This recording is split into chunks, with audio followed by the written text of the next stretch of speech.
Because the future ain't what it used to be, it falls to each of us to face tomorrow's surprises with today's resources.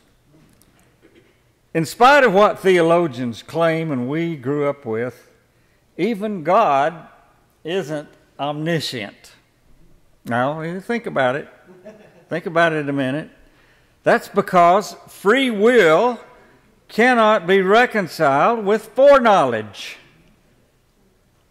If we're free, then God doesn't know what we're going to do. And if He does know, then we're not free. You see? And if God doesn't know everything, how on earth do we think we can? Even though some do. Partial knowledge is something that we're all stuck with. We're all alike in this, and it guarantees mistakes and hurt feelings and broken relationships and inhumane behavior, and has done great harm in our world. The rich young ruler, you remember, came up to Jesus and thought he had it all. And Jesus said to him, whoa, yet you lack one thing. One thing. And what is that? Sell all you have and give it to the poor. Come and follow me. One thing. See, we're all rough drafts. It says he went away sad. You don't want to go to Jesus and go away sad. You want to go to Jesus and go away happy. We're all rough drafts with lots of strikeovers, rich or poor, wise or dumb. When it comes to knowledge, everybody is lacking. Live a little while and you realize there's always more to learn than we can possibly know, even with computers.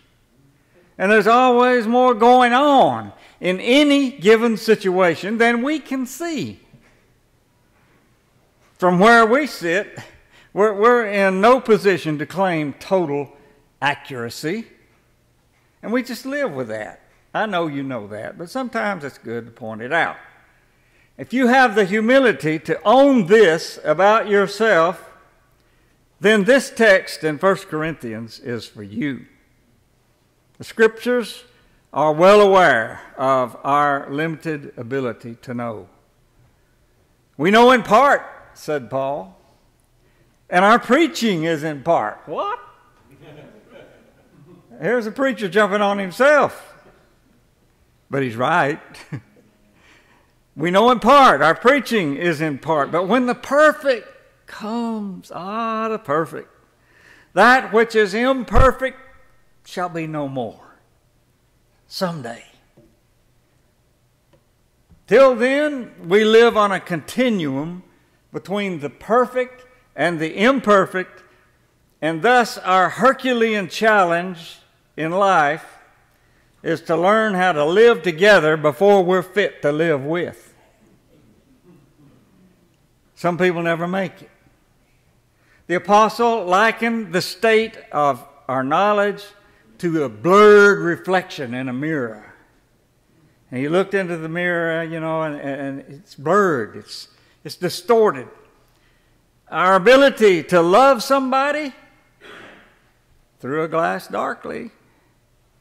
Our capacity to solve a dysfunctional family or a violent society through a glass darkly. Hollywood actors, the government, holy Jesus, in a mirror dimly. A lack of knowledge lies at the root of a whole lot of misunderstanding that goes on between us. How often is there a disconnect because some have information that others don't have? We call it living in a bubble. It means it's hard to get it right when everybody's not on the same page. In the first part of Paul's love hymn, he takes on three of the most common special interest causes of our day. And this was written 2,000 years ago. First is spirituality. He says, to the spiritual spiritual but not religious crowd. You know them. People want to be spiritual, but they don't want to be religious. He takes on these folks and he allows, if I speak with the tongues of men and angels even, without love, you got it a minute ago, is a noisy gong and a clanging cymbal. That's all it is. The next cause, he takes on teaching, preaching, education. If I have the gift of prophecy, he says, that's preaching. And master all mysteries and all knowledge, that's teaching. And faith to move that mountain over there. If I don't have love, it's all for nothing. And then he takes on social activism. The wear yourself out doing good, folks. If I give away all my possessions and feed the poor and have my body to be burned even without love, it profits me nothing. So much for our causes. Doctrine is divisive. Activism makes you jaded. Knowledge has limitations. What cause does that leave us? Why do we even have to have a cause? Paul had one cause. And he believed that one cause is what unites us, is what uplifts us, what endures, and that's love. Before every important decision you and I make, we should ask ourselves, will what I stand for champion more love to humanity or less? As always, it's whose special interests we're talking about, but Jesus was sensitive to and often frustrated by his disciples' rudimentary condition. He said, I have many things to say to you, but you can't hear them now. There will come a time, maybe, when they will, but you can't hear them now. God knows our knowledge is limited at best and harmful at worst, and my level of electronic expertise is a garage door opener. We're capable of bearing some of what Jesus had to say, but not all of it. God's truth is too high voltage for our skimpy wiring to comprehend. So it's in our best interest that God allows us to know in part. We can't handle God in his absoluteness. We know God as he relates to us. We know God through Jesus. But we know in part. People in Lincoln are like everywhere else. They're trying to do the best they can with what they have. And you'd think that our partial knowledge, with that we would try to be more gracious with one another. Realizing that we don't know everything ought to make us humble. Instead, it makes some of us arrogant and defiant and reprehensible. The greatest evil deed ever committed was not knowing. That's it. Father, forgive them, for they know not what they do. They didn't know. They didn't know, and they crucified the Lord. I wonder if they had known, would it made any difference? That's how powerful not knowing can be. Maybe the next worst is self-deception. Oh, we're good at that one. Self-deception. And one reason our knowledge is partial is because our seeing is selective. Oh yeah, we see what we want to see, and we don't see what's there a lot of times. It stands to reason, though, that we prefer those who see things the same way we do. It's a feeling of collegiality. How can anybody grow if they only hear one side of all of the many-sided issues of our time? If our information is only what we agree with. And that's why those who know the most boast the least. The wisest people are forever learners. They realize that knowledge, it shall pass away. That's one side of it. We don't see everything. But the other side is, we do see some things. Let's give credit where credit is due. What is man that thou art mindful of him, said the psalmist. Made in the image of God, what is that about? As ordinary as we are, yet God still sees something in us. And I reckon we've come a mighty long way in 4.5 billion years. But all have sinned and fallen short of the glory of God, said Paul. And we know that's true. If I were God, I would have created us all good. And that'd been the end of it. Just make everybody good. You have to worry about sin. Be good, but not free, because you can't do both. Apparently, God prefers us to be free more than good. Isn't that interesting?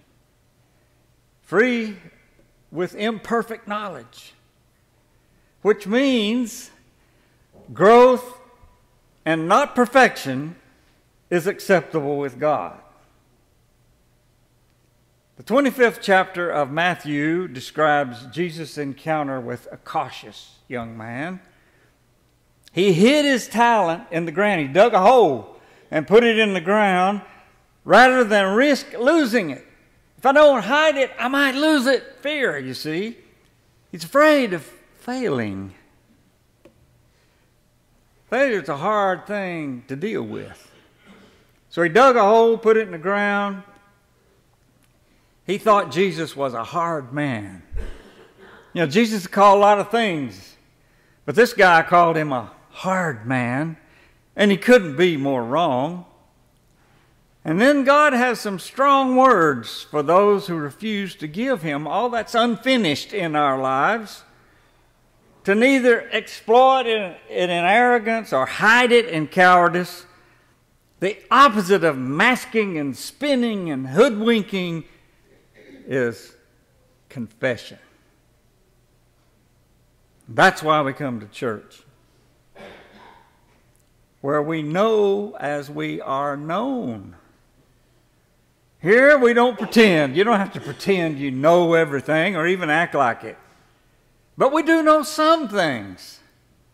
We know that while we were yet sinners, Christ died for us. How special is that, to know that you have been died for? Whew. I love it when we come forward for communion. I get to look into your eyes and give you a blessing. And one thing I say, not to everybody, but every now and then it comes in my mind. This is the blood of Jesus shed for you. God loves you this much. And nothing says that like communion. Events intersect our lives, and we're going to see things differently when that happens. However good or bad something is, in time, it'll change. Give time, and we'll see things differently. Jacob's son, Joseph, was sold into slavery down in Egypt by his jealous brothers. After eventually rising to the highest level of society, second only to Pharaoh, he said to them, "Though you intended to do harm to me, God intended it for good." We can't say how something will ultimately turn out. We can say what it's like now, but horrible events can be transformed in the future by the grace of God. Things happen that with our children and ourselves that we can't see totally. And the final word is not in yet. But the providence of God is at work even in random occurrences. And the whole of wisdom is found in this insight. If we could accept that, we could be the best and relax. But it's hard to be the best if you can't relax. Enjoy the journey. Let go of those things that we don't have any control over, trusting that in all things God will work for good. As far as I can tell, God relates to us in three ways. Sometimes God rescues us. Anybody felt rescued by God? Yeah, look at the hand. Sometimes He fixes our messes for us. Like in the gospel miracle stories, many examples of God rescuing us. Much of the time, though, God works with us, like He did with Moses in the Exodus. But most of the time, what God does is to give us the strength to endure what can't be changed. The strength to endure what can't be avoided, like with Jesus. Isaiah the prophet said, "Those that wait on the Lord shall renew their strength." So when there's no wings to fly with and no place to run to go over, under, around, or through, by the grace of God, we can run and not get weary. Sometimes energy from beyond ourselves breaks in and alters our circumstances. And they shall mount up with wings like eagles and walk and not faint. Most of the time, God has to say to us, "I think I'll let you handle this on your own. And see what happens." I came across a prayer. It sounds a lot like Jesus. I found it, it's been found on a Confederate soldier who was killed at the Devil's Den in Gettysburg, Pennsylvania. It goes like this: "I ask God for strength that I might achieve. I was made weak that I might learn humility. I ask God for health that I might do great things. I was given infirmity that I might do better things. I ask God for riches that I might be happy. I was given poverty that I might be wise. I ask God for power that I might be praised. I was given dependency that I might know God and love others. I ask for all things that I might enjoy life. I was given life that I might enjoy all things. I got nothing that I prayed for, but everything I needed. In spite of myself, my unspoken prayers were answered. I am among all people most richly blessed." I want to close with my version of the conclusion to 1 Corinthians 13. If I were writing it, here's how I would put it, based on what Paul said. We don't yet see things with clarity, squinting through a fog, peering through the mist. But someday the sun's going to shine and we'll see it all as clearly as God sees. But for now, until that perfect knowledge comes, 3 things are left to do. Trust steadily in God. Hope steadfastly in grace. And love as lavishly as we are capable. Against such, there is no law.